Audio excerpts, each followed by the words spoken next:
E o Bitcoin perdeu um suporte importantíssimo, é disso que eu vou falar nesse vídeo. Vou atualizar a análise gráfica do Bitcoin, vou comentar sobre um evento macroeconômico que pode ter causado essa queda do Bitcoin e também vou atualizar a análise de sentimento. Mas antes de continuar, galera, não deixem de se inscrever aqui no canal Criptográfico, ativar o sininho para receber as notificações, deixar o like para dar aquela força. Se você quiser que eu analise alguma criptomoeda, comente aí embaixo e também não deixem de seguir o canal do Telegram para ficar por dentro das novidades, porque lá as informações chegam rápido, beleza? Bem, pessoal, então o Bitcoin teve um dia difícil aí, né? Caindo mais de 5%. No dia aí, a gente já está com uma queda de 6% para o Bitcoin. E, galera, ontem, tá? Me desculpem, nos últimos dias eu não consegui atualizar muitos vídeos, só deixando vocês conscientes, tá? Eu estava viajando, eu viajei para um lugar, eu achei que tinha internet, não tinha internet de banda larga, então eu não conseguia gravar vídeos, estava mandando as atualizações aqui na área de comunidades do canal e lá no Telegram, tá? Mas bem, pessoal, vamos lá, vamos falar da situação do Bitcoin. Como eu havia comentado com vocês nos últimos dias, o Bitcoin, na minha visão, estava rompendo um fundo duplo ali, com alvo na região de aproximadamente quase 74 mil dólares, tá? Só que para ele conseguir dar continuidade a esse movimento, ele precisaria se manter acima ali dos 68 mil dólares, que era essa região de suporte aqui, tá? Acabou que o Bitcoin não conseguiu se manter, tá? Ele tinha que se manter, ele não estava conseguindo se manter, e com isso ele acabou formando aqui um topo duplo, que é um padrão que normalmente reverte uma tendência de alta para uma tendência de baixa. Eu comentei lá no canal do Telegram ontem, mas o rompimento foi tão rápido, né? Em poucos minutos o mercado já estava descendo. O alvo estava ali na região dos 65 mil. Eu falei lá 65.800, se eu não me engano, tá? Mas se a gente projetar aqui, eu fiz a projeção celular, mas se a gente fizer a projeção no computador, dá 65.500 aproximadamente. Então, a gente vê aqui que agora ele está exatamente na região desse alvo, tá? Então, dá para considerar que o Bitcoin bateu esse alvo e, por enquanto, não há nenhum sinal gráfico novo aqui no Bitcoin para a gente poder olhar e falar, olha, rompeu alguma coisa aqui séria e agora ele vai cair por causa disso. Dependendo de como a pessoa vê esse movimento aqui, ela pode desenhar uma bandeira de baixa, tá? Ou pode desenhar também uma cunha ascendente aqui, tá? Se considerar essa cunha ascendente aqui ou bandeira de baixa, algum desses dois padrões, aí a gente tem alvo mais embaixo para o Bitcoin, tá? Se considerar que, por exemplo, uma cunha ascendente, que é o padrão que mais parece, teria alvo para o Bitcoin lá na região dos 59.300 dólares, tá? Que é uma região que o Bitcoin já visitou aqui nos últimos dias. Então, é uma região de suporte, tá? Então, o gráfico está dizendo o seguinte, existe um risco grande aqui de o Bitcoin ir buscar a região de suporte lá dos 60 mil dólares, tá? Tainan, mas você falou 59.300? Não tratem pontos de suporte e resistência como um ponto exato. O mercado pode passar um pouco abaixo, mas ele tende a respeitar a região e fechar acima dela, caso ele não rompa, óbvio. Então, assim, o gráfico tá meio feio, mas para mim a coisa complica de fato para o Bitcoin se ele romper para baixo a região dos 60 mil dólares, tá? Porque aí ele vai formar um topo duplo gigantesco e se ele formar esse topo duplo, o alvo para o Bitcoin, ele será lá na região de aproximadamente 51 mil dólares, tá? Então, Tainan, você está dizendo que vai 51 mil dólares? Não, ele não rompeu 60 para baixo. Só estou alertando que se ele romper para baixo, ele vai formar um padrão bem feio aqui, que seria ruim para nós investidores de criptomoedas aí, principalmente para os holders, porque se o Bitcoin cai, as altcoins tendem a cair muito mais, né? Então acaba sendo complicado. Muitas pessoas estão falando que essa queda do Bitcoin ocorreu aqui por causa de vendas, né, do governo dos Estados Unidos de Bitcoin. O governo dos Estados Unidos apreendeu alguns Bitcoins aí de uma empresa chamada Silk Road, se eu não me engano, tá? E no valor ali de aproximadamente 2 bilhões de dólares e que o governo dos Estados Unidos moveu esse dinheiro para Coinbase, tá? Esses bitcoins. Em tese, isso significaria que ele estaria movendo para lá para vender. Mas tem um detalhe, pessoal, o governo dos Estados Unidos, ele manda para Coinbase, e a Coinbase ela não vai simplesmente despejar isso no mercado e dar uma ordem ao mercado ali para derrubar o Bitcoin. Ela vai vender isso no mercado OTC, tá? Porque se fizesse isso, seria um desastre. Não teria liquidez para absorver 2 bilhões de dólares em Bitcoin de uma vez.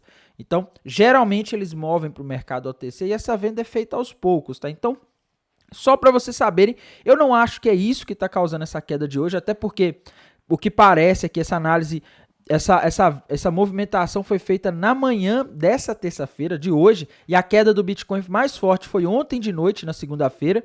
E na minha visão, galera, o que pode estar causando essa queda do Bitcoin, que está acompanhando as bolsas americanas principalmente, é a divulgação de um dado macroeconômico dos Estados Unidos que tivemos ontem na segunda-feira, tá? Ontem de manhã saiu aí a divulgação do PMI de Caixin, né, lá da China. E esse indicador, que é o índice dos gerentes de compra, ele veio mostrando o maior nível dos últimos 13 meses, tá?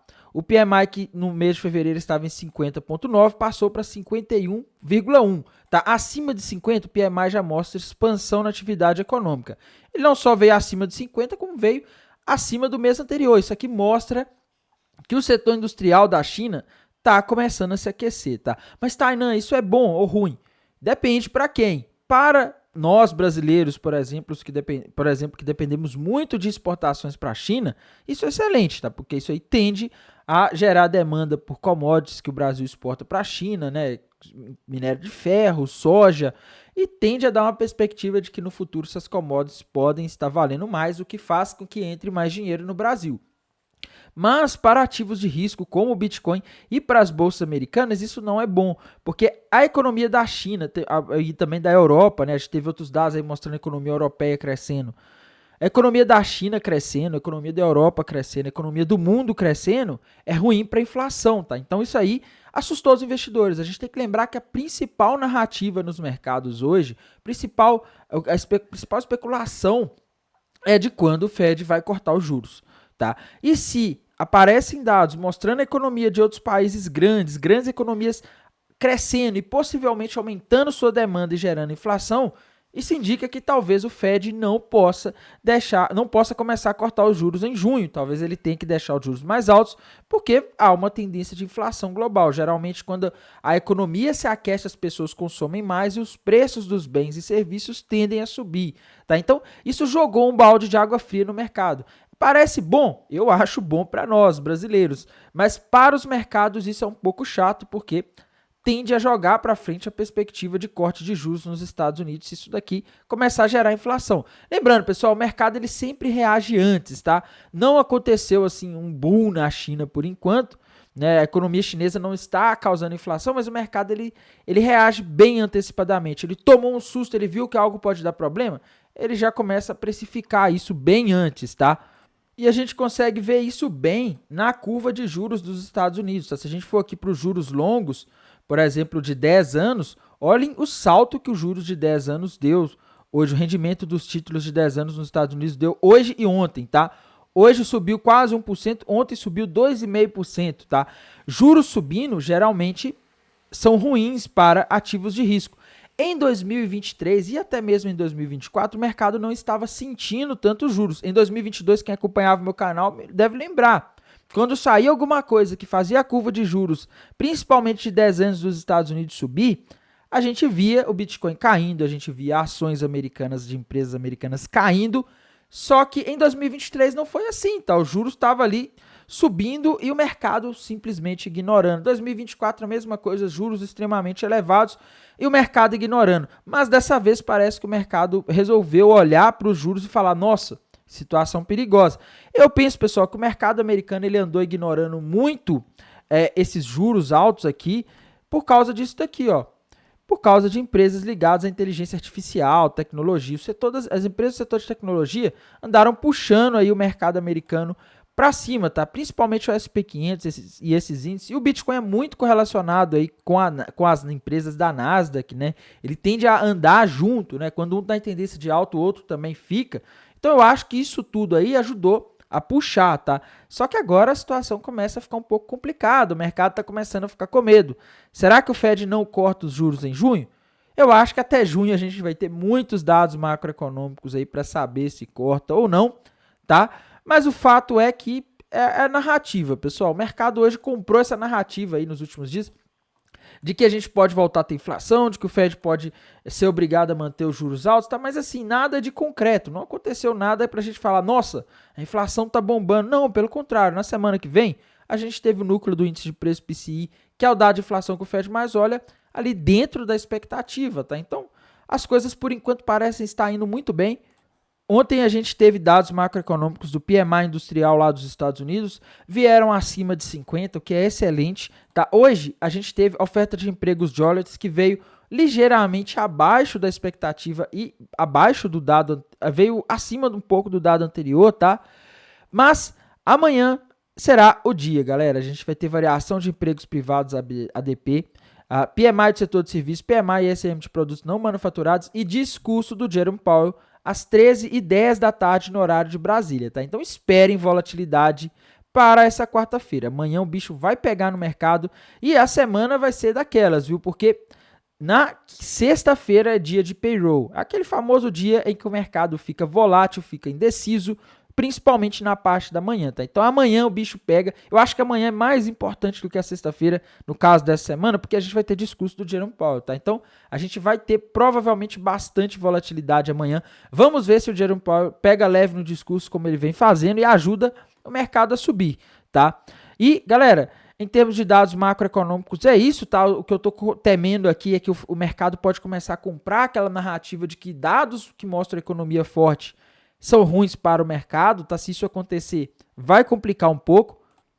Aqui na análise de sentimento, a gente vê o Bitcoin mostrando que muita gente foi liquidada de ontem para hoje, tá? Eu coloquei isso lá no Telegram. Geralmente, quando o Bitcoin se movimenta forte, aí como aconteceu ontem de noite, ele sai arrastando todo mundo, tá? Eu tinha comentado que tinha liquidez ali nos 68 mil dólares e, pelo jeito, ele foi buscar até abaixo, né? Tinha um pouco mais de liquidez abaixo, ele saiu pegando toda a liquidez que estava abaixo, tá? E, galera, o que eu vejo com isso daqui não é muito definido, tá? Ah, Tainan, mas o long short ratio, que eu vou colocar ele aqui acima, né? Porque ele é um dos indicadores mais importantes.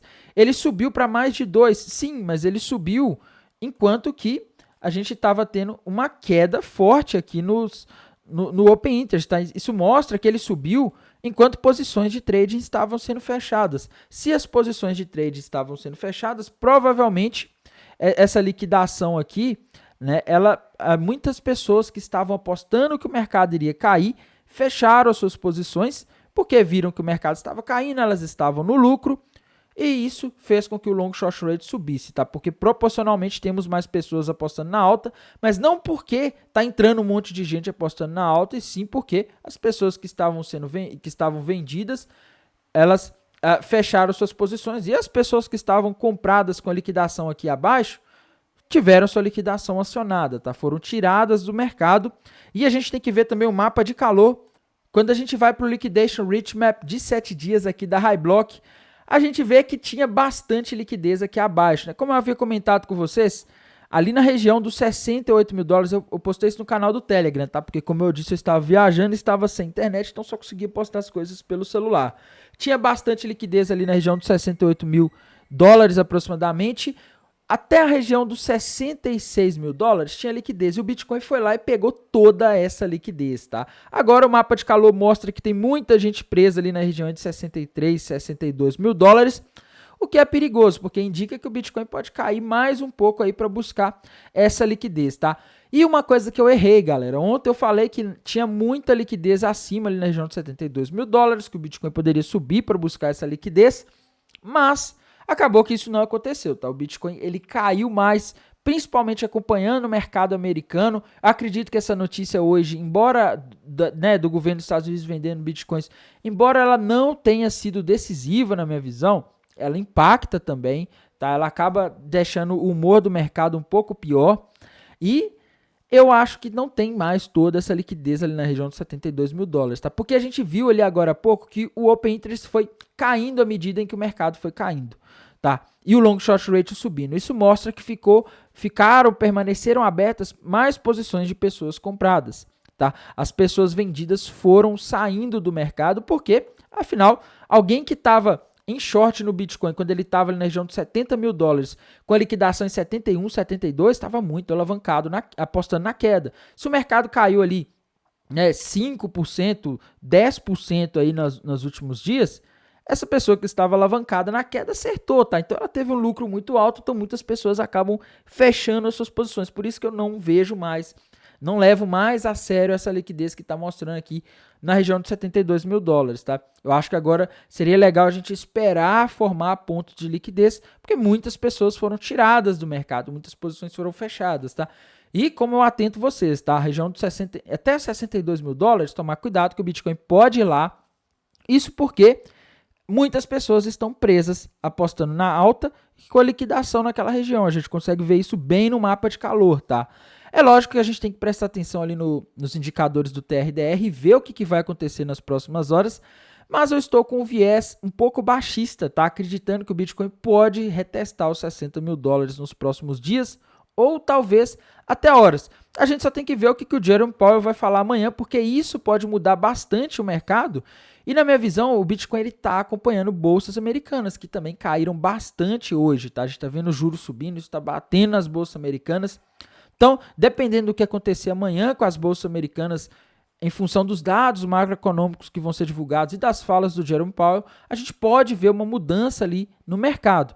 Tem que falar aqui também de algumas criptomoedas, a Ethereum, galera. Quando a gente vai no gráfico da Ethereum, a gente vê aqui que a Ethereum parece estar formando um padrão parecido. Ela estava ali também prestes a formar um fundo duplo, igual o Bitcoin, né? Mas a gente tem aquele detalhe que eu sempre falo aqui no canal. Se você tem o Bitcoin caindo, dificilmente você vai ver as altcoins performando bem, tá? Incluindo a Ethereum. O Bitcoin caiu, acabou puxando a Ethereum para baixo. Né? Aquele fundo duplo que ela estava formando ali, ele foi invalidado, tá? A Ethereum já voltou bastante, perdeu o primeiro fundo aqui, o fundo duplo está invalidado, tá? E se a gente olhar aqui o desenho que a gente consegue ver aqui, tá? A gente consegue ver também uma possível cunha, não sei se dá para desenhar uma cunha aqui, né? Igual dá no caso do Bitcoin, mas uma bandeira de baixa aqui sendo rompida para baixo, dá para ver, tá? Então a Ethereum não está com um gráfico muito legal. Se a gente fizer uma projeção aqui dessa bandeira de baixa da Ethereum, a gente vê alvo para ela lá na região de aproximadamente 2.700 dólares, tá? Tainan, vai! É aquela história, pessoal. A Ethereum tem que perder o suporte ali dos 3.000 dólares para isso acontecer, tá? Temos que ver aí o que vai acontecer com o Bitcoin, principalmente amanhã, porque eu acho que é isso que vai decidir para onde a Ethereum vai, tá? BNB, que o pessoal sempre me pede, sempre quer que eu falo dela, a mesma coisa, tá? BNB aí tá numa situação meio chatinha também, tá? Não tô conseguindo ver um padrão gráfico definido nos tempos gráficos maiores, mas aqui nos tempos gráficos menores eu consigo ver um possível triângulo descendente se formando, tá? Então, se a BNB romper para baixo, essa região aqui dos 550 dólares que ela já está em cima, ela vai formar um padrão que vai tender a continuar esse movimento de baixa, com alvo ali na região de aproximadamente 536 dólares, tá? Solana, pessoal, todo mundo gosta dessa moeda também, tá? Mesma coisa, tá com um gráfico meio feio aí, tá? Depois dessa queda, ela, vamos dizer assim, tomou um susto, tá? A Solana precisava de todo jeito romper a região ali dos 196 dólares, mas foi um falso rompimento, tá? Infelizmente ela não teve força para continuar e agora eu não tô conseguindo ver um padrão gráfico muito definido aqui, tá? Mas o suporte mais forte para a Solana está lá nos 171 dólares. Se ela não segurar nesse dos 180, ela pode voltar lá nos 171 dólares. Vamos ver o que o Jerome Powell fala amanhã. Outra criptomoeda aqui que está com gráfico também, que está sofrendo, né? Assim como a maioria, é a Cardano, tá? Só que aqui no gráfico da Cardano, pessoal, tá difícil ver algum padrão novo por enquanto, tá? Se a gente olhar, dar um zoom out aqui, a gente consegue ver uma possível bandeira de baixa também, ou se alguns desenharem aqui, a gente consegue... bandeira de baixa, né? Não vou forçar o desenho aqui. Uma bandeira de baixa dá para ver aqui, tá? E se a gente fizer a projeção de queda dessa bandeira, a gente vê alvo para ela lá na região de aproximadamente 46 centavos de dólar, tá? Então a Cardano pode ir buscar os 46 centavos de dólar. Outra criptomoeda aí que o pessoal sempre quer que fala dela também é a Matic, galera. Matic, infelizmente, também está sofrendo aqui com esse movimento do Bitcoin, tá? Só que, galera, a gente tem que ver aqui o gráfico, deixa eu ver aqui, vou colocar o gráfico o gráfico da Matic, quando a gente olha, ele parece estar formando um ombro cabeça a ombro, tá? Não é nada bom. No gráfico de 4 horas dá para ver bem melhor isso daqui, tá? O volume está confirmando aí um possível ombro cabeça a ombro. Se a gente fizer aqui um desenho desse ombro cabeça a ombro, a gente vê que a Matic, ela parece já estar quase rompendo aí, tá?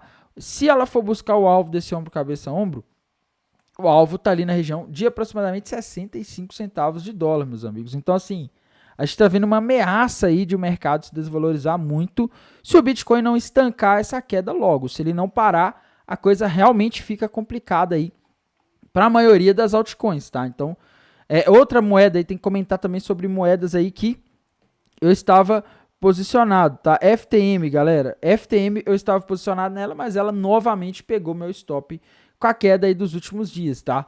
Então, eu tinha começado a subir o stop nela, mal subiu o stop, ela já foi lá e pegou os stops aí que eu fui subindo, tá? Então, FTM tá indo buscar o alvo daquele topo duplo que eu comentei nos últimos dias, tá? O alvo desse topo duplo tá ali na região dos 83 centavos de dólar, ela já está voltando aqui para buscar o alvo desse topo duplo, tá? Só para vocês terem uma noção aqui, era esse topo duplo ao qual eu estava me referindo. Outra criptomoeda aí, GRT, galera. GRT é uma das moedas que eu estou posicionado, tá? E devolveu boa parte da alta, meus amigos. Boa parte da alta aí já foi. Lembrando que eu já realizei um pouco de lucro aqui na GRT, tá? Depois eu recomprei uma parte e meu stop estava no preço de entrada e agora eu estou realizando uma parte do lucro de novo. Tá? Eu não vou ficar segurando a GRT. Ela ainda não pegou meu stop, tá? Ela ainda está bem acima, mas eu estou vendo algo aqui no gráfico dela que não é muito bom, tá? Ela parece ter formado e rompido para baixo aqui um topo duplo com alvo lá na região de 29 centavos de dólar, tá? Então, GRT está ameaçando cair mais, assim como a maioria das outras criptomoedas. E se o Bitcoin não voltar logo, a coisa tende a ficar complicada, tá? Outra criptomoeda que a gente não pode deixar de falar, né, que eu vinha comentando aqui nos últimos dias, é a Jasmine, pessoal. Jasmine estava com um gráfico bonito ali, formando um possível triângulo ascendente. Ela ainda não descaracterizou esse triângulo ascendente. Se forçar aqui, você consegue ainda ver ela dentro desse triângulo ascendente. Mas se ela perder o fundo ali dos 15 centavos de dólar, aí, meus amigos, isso aqui vira um topo duplo, tá? E aí ela pode cair bem mais. Então, fiquem de olho na Jasmine. Ela não pode romper para baixo isso daqui, tá? Outra moedinha aí que eu também venho falando muito nos últimos tempos, né? É a Radix, pessoal. A Radix, também conhecida no mercado como XRD, tá? Vou colocar aqui no gráfico que tem mais história. Deixa eu ver, vou colocar o gráfico, deixa eu ver, gráfico da Bitfinex, né? Que é o que tem mais histórico, tá? Se a gente olhar aqui o gráfico da Radix, a gente vê que ela também não está aguentando esse movimento de hoje. Ela parecia estar formando ali para cima, né, rompendo para cima uma cunha descendente, tá? Mas acabou virando um topo duplo isso daqui, tá? E ela rompeu para baixo o alvo desse topo duplo. Eu avisei lá no canal do Telegram e já buscou o alvo, tá? Por um lado isso é bom, porque ela já buscou o alvo, né? Buscou ontem o alvo, depois caiu mais ainda. Tá? O que não é bom é que o topo duplo ele é normalmente o padrão que reverte uma tendência de alta para uma tendência de baixa, né? Então ela pode estar iniciando uma tendência de baixa. Por enquanto, a Radix está em uma região de suporte, essa região dos 6 centavos onde ela está é uma região de suporte, tá? Se ela perder, a coisa tende a complicar e ela tende a cair mais, porque os próximos suportes fortes estão lá na região dos 5 centavos de dólar, talvez 4, tá? Então tem que ficar de olho na Radix, ela não pode cair mais agora. E por esse vídeo é isso. Se vocês tiverem dúvidas, sugestões, moedas que vocês queiram que eu analise, deixem embaixo. Eu ainda não respondi os comentários dos vídeos anteriores, porque eu estava com pouca internet móvel, usando pelo celular, muito ruim, tá? Mas eu vou voltar a responder todo mundo. No mais, desejo aí uma excelente quarta-feira, um excelente final de terça-feira, primeiramente, uma excelente semana e bons negócios. Até mais, tchau!